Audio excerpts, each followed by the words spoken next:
Good evening, gentlemen. Welcome. Thank you for spending the night with us. First, let me introduce the guest that we have today. We have Jim Carpenter, co-founder of Freestone Strategies, which is a strategic public affairs firm. Jim has served as chief of staff to Governor Bill Ritter and state director for U.S. Senator Ken Salazar. And Jim, I got those correctly, correct?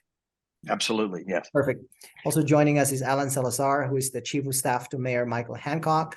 Of course, Alan also served as chief strategist for Governor John Hickenlooper and chief of staff to U.S. Representative Mark Udall. And Alan also served as deputy chief of staff to Governor Roy Rumor a couple years ago. Couple of years. And finally, we have Steve Welchert, the director of the Welchert Company, and obviously, of course, a veteran political policy and strategic communications counselor. Steve also served as legislative liaison for Governor Dick Lamm also a couple of years ago. Thanks, Luigi. Oh, let's get right into it. I think I'll start with Steve. Any surprises from the results so far? I don't know if it's a surprise as much as an affirmation that Governor DeSantis got it wrong. I think Denver's where woke went to die tonight. And we have kind of resurrected Denver as a city that's going to be more center left with the runoff of Johnston and Brough. Jim, center left, do you agree with that?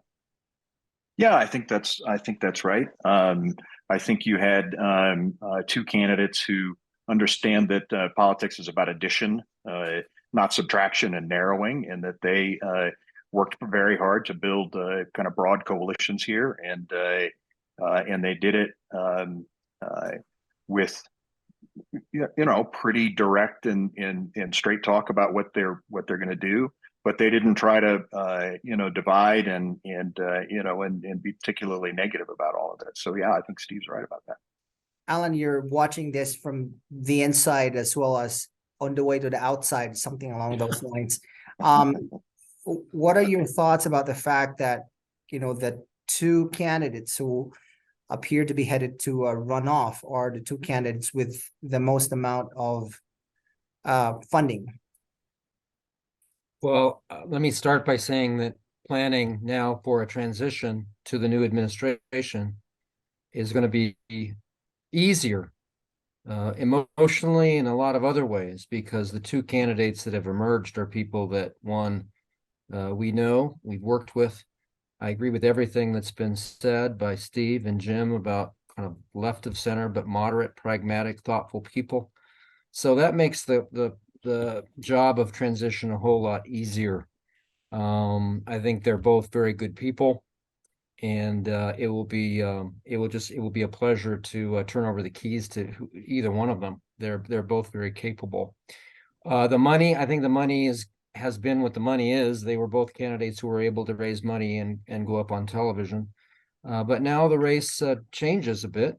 They're going to go back to raising more money and getting their message out. And so the next couple of months are going to be very challenging for both of them. But from a transition point of view, as you point out, from going from the inside to the outside, it will be a whole lot more satisfying now for me personally. And I think that's probably true for a lot of folks in the Hancock administration, because we've got two people who are going to build on what the mayor's already put in place and not try and tear it down. I mentioned funding. Obviously, there's this whole idea that funding kind of affirms your value in the marketplace, right? You're running as a candidate, and if you're raising a ton of money, therefore, to a certain extent, it makes you a viable candidate, and it also affirms that in a field as wide as what we have in Denver right now, you are attracting the support that would put you, and in this instance, in a runoff. But Steve, these are also veteran politicians. Maybe not so much in the case of Kelly Brough, but you know what I'm saying. She's been around. She was chief of staff to a previous mayor. And of course, Mike Johnston is a former state legislator. Well, and with that, big fundraising advantage they both had, now comes with it more scrutiny, right? We're going to look at where that money came from, who's going to be beholden to who. Michael Johnston's money is by and large out of state money. People are going to wonder about that. Kelly's money comes from Chamber of Commerce types, Colorado Concern types, big business types in Colorado. And people are going to have concerns about that. And so they're both going to have a chance to talk about that, who their supporters really are, and how arm's length are they really from those folks. And I think the other thing that's going to happen is that we're going to have a chance to have both candidates really define themselves yet again and define the race. When it's only a one-on-one race, voters will have a much clearer chance to still kind of evaluate these candidates and make some choices. Jim, how do these two candidates, we're assuming that the results are not going to change, and as of right now, 9:08 p.m. on Tuesday night, doesn't look like it would change, but how do either one of these candidates prepare for the runoff election? That's one, but how do they distinguish themselves from each other? Yeah, no, I mean, I think that's always a really critical question going into here. And I think both of them, as you said, were sophisticated, politically. And so I don't think they did anything in this first run that really hurts them. In fact, I think both of them did a very good job of setting themselves up for this runoff. One point I think is important about this is that this is a little bit of a different dynamic in the runoff than we've seen in earlier years. I mean, you had when Mayor Hancock won, there was a clear, he beat Chris Romer. Everybody thought that, Chris was sort of the establishment guy, and, Michael Hancock was kind of the upstart. And you had that with, with Wellington Webb when he won, and with Federico Pena when he won. This is not that. This is two people who are, very established in the community. And I think it'd be fascinating how they try to, differentiate themselves. I mean, Kelly, I think, continues to talk about her practical experience and her, commitment in the city, and that she's run the mayor's office, all of that. And that Mike Johnston talks about vision and, kind of big picture things. And so I mean, I think that it'll be very interesting for how they both choose to do this going forward, and then how they decide, or how their independent expenditure operations decide to go negative on the other one. That there's always that huge calculation in here, and who goes first, and Denver voters don't like negative. I mean, all of those kinds of things. So I mean, I think it'll be a fascinating couple of months.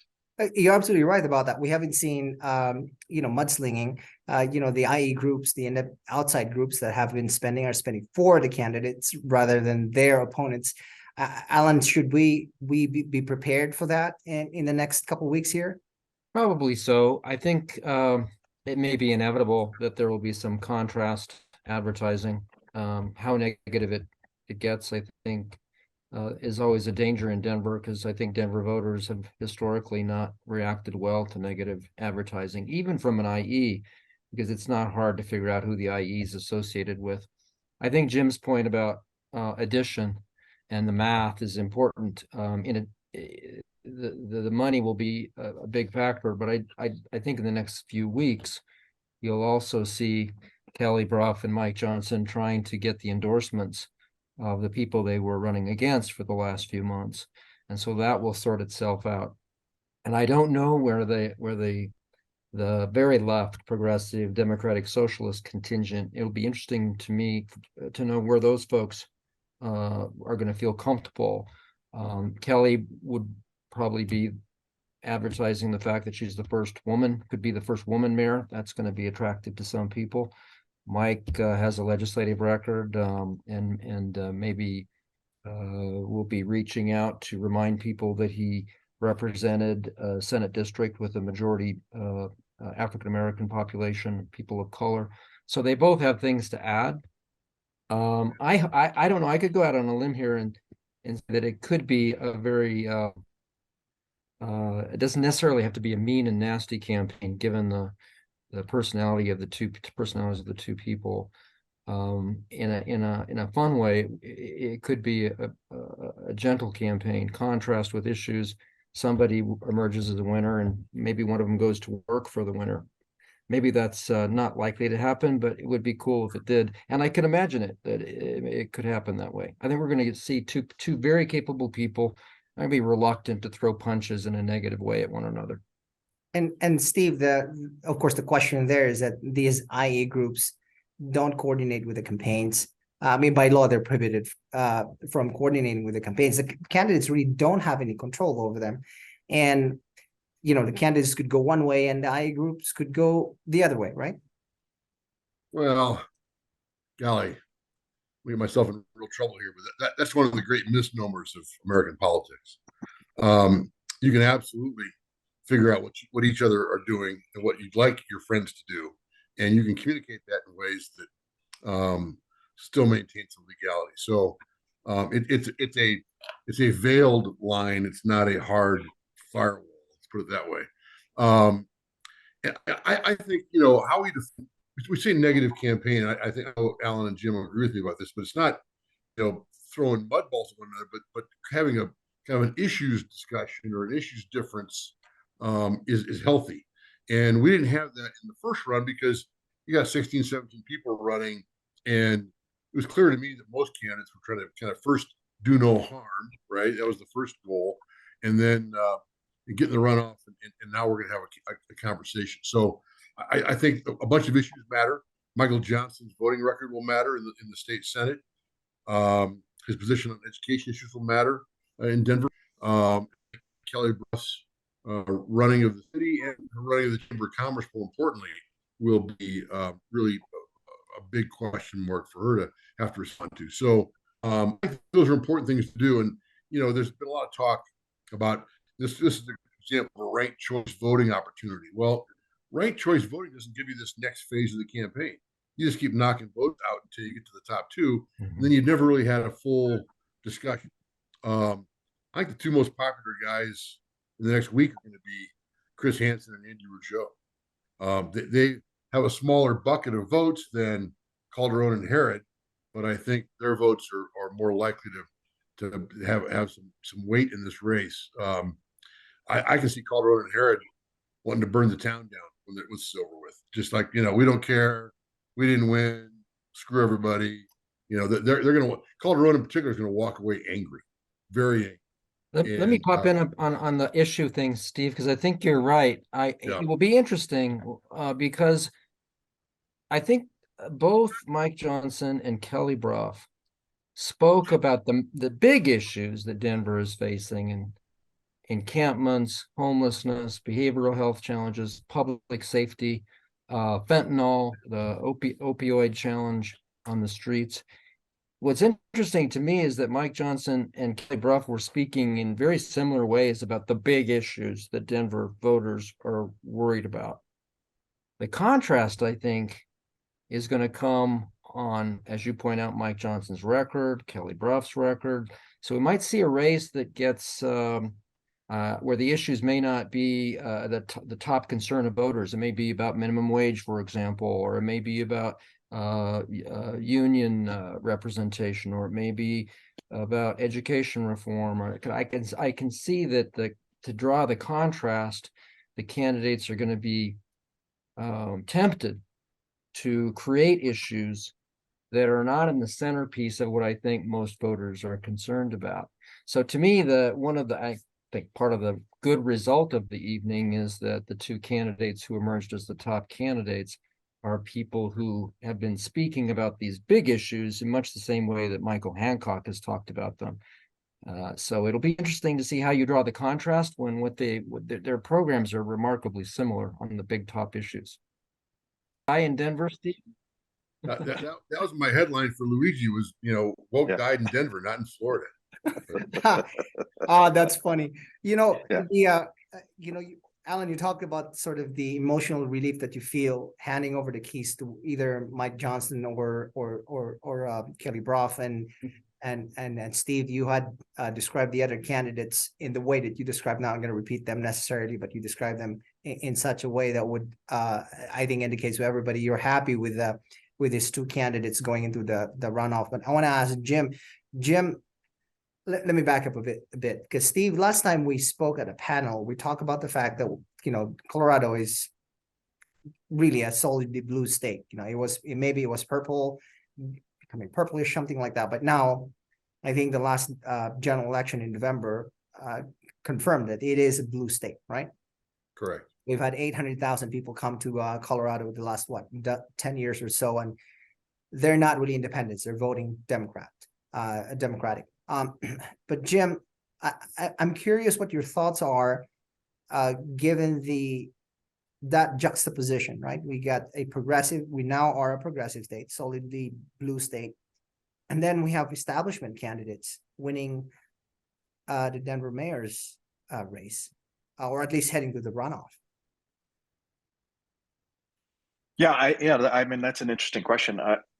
So even when Colorado was red, Denver was solid blue, right? So you always had a little bit of that that kind of different dynamic there, but you also would have candidates that I mean, I wouldn't call Mayor Hancock on the far left of that, right? I mean, he was a city councilman, and he hasn't governed from that position at all. So there's a little bit of a difference, I think, between the establishment in the city of Denver and then the sort of state establishment, and both Johnston and Brough kind of come from that democratic business, more moderate. I'm sure they would not like me saying that necessarily, but more moderate,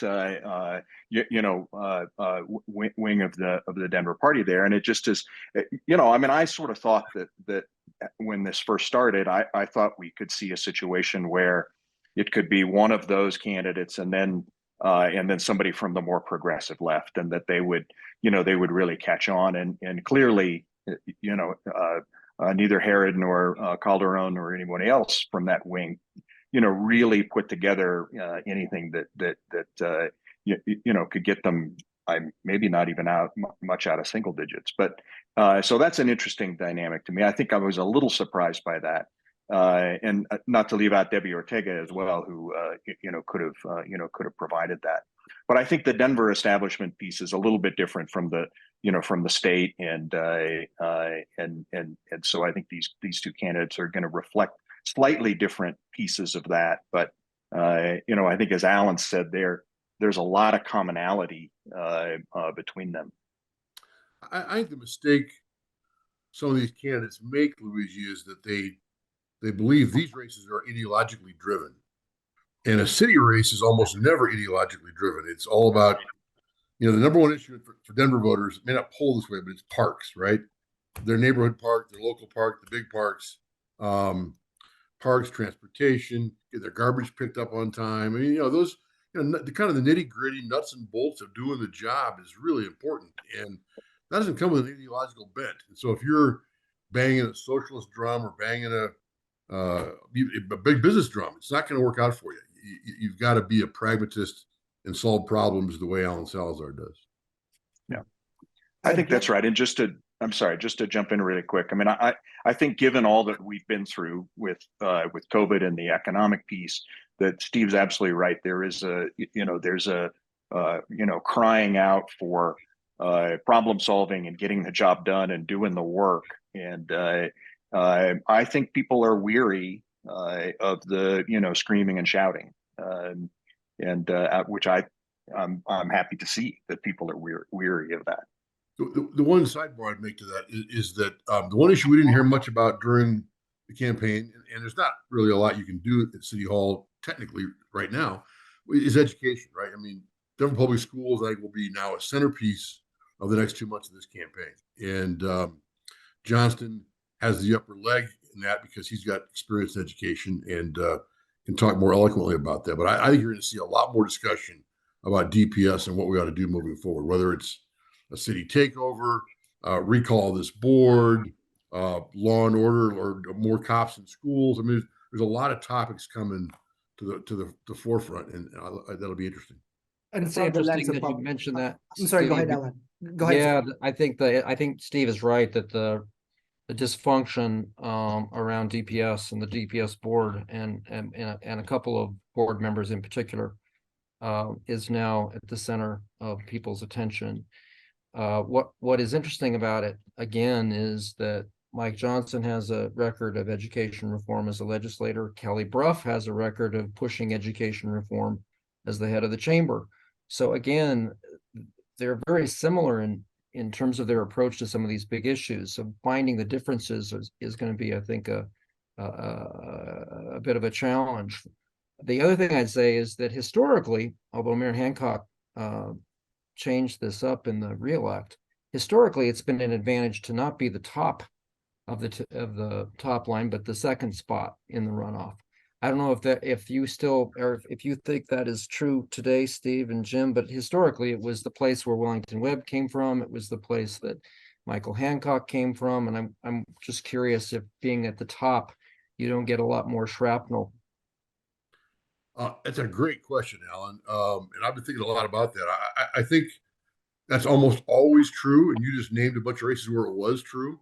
Even Federico came off the second line against Bain in the reelect, going back a ways. So, but I think this election is just different for lots of reasons. And the top two are so close, it's not really a 1-2 kind of thing. If there was a 10-point spread, then you can make that argument. That doesn't exist. And then the other dynamic here is there's so many candidates in this race who are going to throw their support someplace.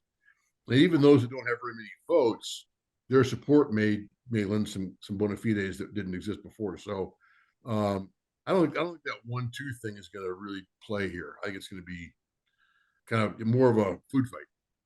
Yeah, I think we'd all be hard pressed to come out of this with a front runner. And if I were either of those candidates, I would not want to be the front runner, right? I'd want to just kind of move along in this space. But because the number 2 has rolled into this thing in a number of instances throughout the history here.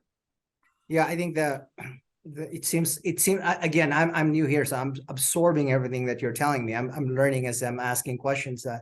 It's a really close race. We got 2 establishment candidates who are very similar in views on the biggest, most pressing issues of the state. Of Denver: homelessness, housing, public safety. They're going to have to talk more about public safety, especially with regards to how to secure our schools. And it would be, I think, I agree with Alan. I think it's going to be a really big issue, especially for parents like me, for example. I live in Denver, by the way, so I also voted in this election.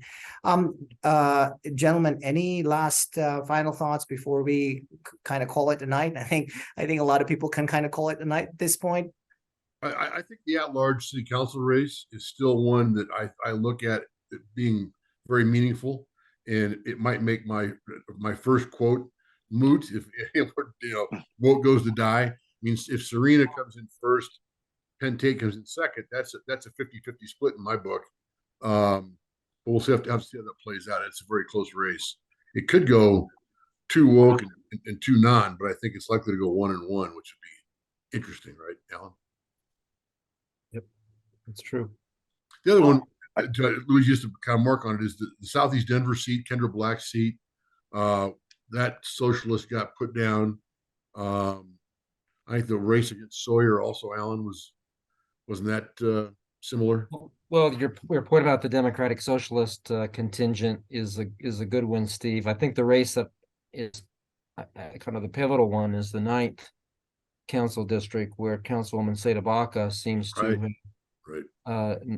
she's in for a fight now. I think she's learned, maybe she hasn't learned, that being one of 13 doesn't really help your district.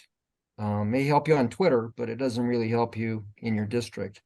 And so I would assume that if Daryl Johnson or Daryl Watson keeps his edge, the Quan Atlas votes would go to Daryl, and Daryl can pick up that council district. And I think that would be a good for city council and good for Denver if that happened.